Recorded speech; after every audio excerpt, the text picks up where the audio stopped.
Следващата категория е социално значим ангажимент. И победител в тази категория отново Kaufland България. Много награди, днес аплодисменти. Наградата ще получат Минка Ангелова и инженер Ангел Димитров.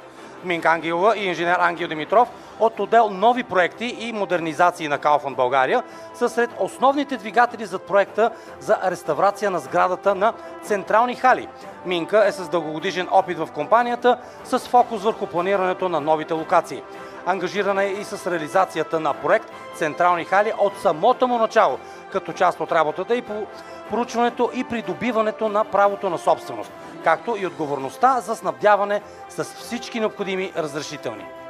Ангел Димитров е инженер-конструктор с богат опит, който в Kaufland влиза в ролята на проектов ръководител на реконструкция и реставрация на Централни хали.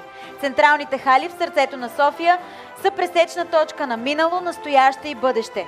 Тази уникална сграда е изградена върху пластова история. Тя е паметник на културата от национално значение и един от символите на София. През 2021 година, 110 години след нейното създаване, Kaufland България представя проект, който да съживи духа и функциите, и това съвсем скоро се случи в едно прекрасно, грандиозно откриване. Аз все още не съм видяла това, което сте направили, но в понеделник ми предстои среща там. Така че благодарим ви, че наистина запазвате и обновявате историята на София. Да, така е. Добре дошла си в сградата на Централни хали. Добър вечер на всички. За нас е чест да бъдем тази вечер тук. Благодарим за наградата. За нас е чест да получим награда именно за проект Централни хали.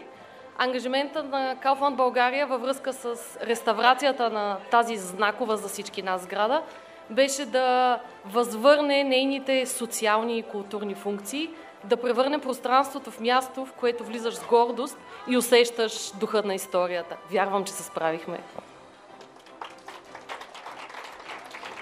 Реконструкцията на сградата беше много сложен, много дълъг процес, в който срещнахме много предизвикателства. Знаете, че това не е типично за Kaufland да влезе в такава историческа сграда.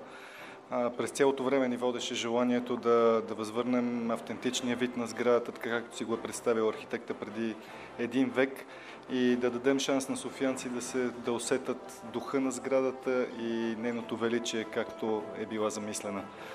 Вярвам, че успяхме. Благодарим. Благодарим.